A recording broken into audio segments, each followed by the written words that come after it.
সংসদে এমন 11 জন ঋণ খেলাপি আছেন একই দল থেকে, যাদেরকে দেখলে এখন মনে হচ্ছে যে এই ঋণ খেলাপির পরিমাণটা আমাদের জন্য একটি বোঝা। আমি যদি আপনাকে সংখ্যাটি বলি, এই বাজেটে ঋণ খেলাপির আমাদের মোট পরিমাণ 6,44,000 কোটি এবং করের পরিমাণ 6,95,000 কোটি। মাঝে মধ্যে মনে হয় যে এই বছরটা যদি আমরা এই ঋণগুলো ফেরত পেতাম, আমরা অন্তত একটা বছর করবিহীন জীবনযাপন করতে পারতাম। মাননীয় স্পিকার, এই ঋণের এই যে রাজস্ব আদায়ের লক্ষ্য, এটা আদায়ে এনবিআর 30 বার ব্যর্থ হয়েছে। তারপরও আমরা এবার একটি অবাস্তব প্ল্যান এনবিআর এর উপর চাপিয়ে দিয়েছি, যেটার কোনো ইনফ্রাস্ট্রাকচার এনবিআর এর নাই।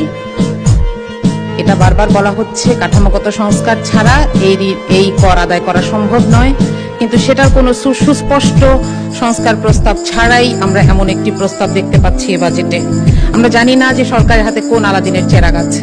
মাননীয় স্পিকার, আমাদের বাজেটের স্লোগানে আছে অর্থনৈতিক গণতন্ত্রায়ন।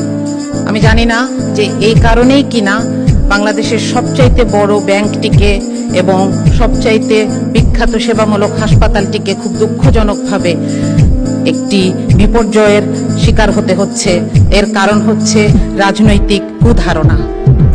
আমি বলবো এটি রাজনৈতিক কুধারণা, কারণ এগুলোকে আর্থিক প্রতিষ্ঠান হিসেবে না দেখে সরকার বিরোধী দলের প্রতিষ্ঠান হিসেবে দেখছে, যেটি সুস্পষ্ট অসত্য। মাননীয় স্পিকার, গতকাল আমি একটি ফোন কল পেয়েছি। একজন মা আমাকে ফোন করেছেন। উনি সম্ভবত কোথাও থেকে আমার নাম্বার পেয়েছেন। উনি কাঁদছিলেন।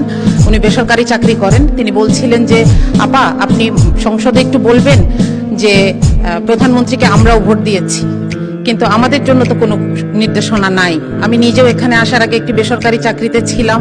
আমরা জানি কি অমানবিক আচরণ এই বেসরকারি চাকুরিদের সাথে করা হয়। তাদের জন্য এখানে কোনো নির্দেশনা নাই। আমি আশা করব যে সরকারি পে স্কেলের পাশাপাশি বেসরকারি পে স্কেলের ব্যাপারেও কিছু নির্দেশনা আসুক। এটার অভাবেই সরকারি চাকরিতে চান্স পাওয়ার জন্য এই ঘুষ বাণিজ্য, নিয়োগ বাণিজ্য হয়ে থাকে। মাননীয় স্পিকার, আমরা এখানে একটি দুঃখজনক কথা বলতে চাই।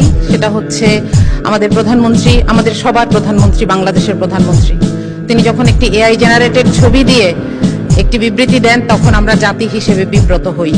আমি আপনাকে অনুরোধ করব, আপনার মাধ্যমে প্রধানমন্ত্রীকে অনুরোধ করব এই ব্যাপারে তাকে যারা ইনফরমেশন দেন তাদের সাথে এই ব্যাপারটি ক্লিয়ার করে নেওয়ার জন্য।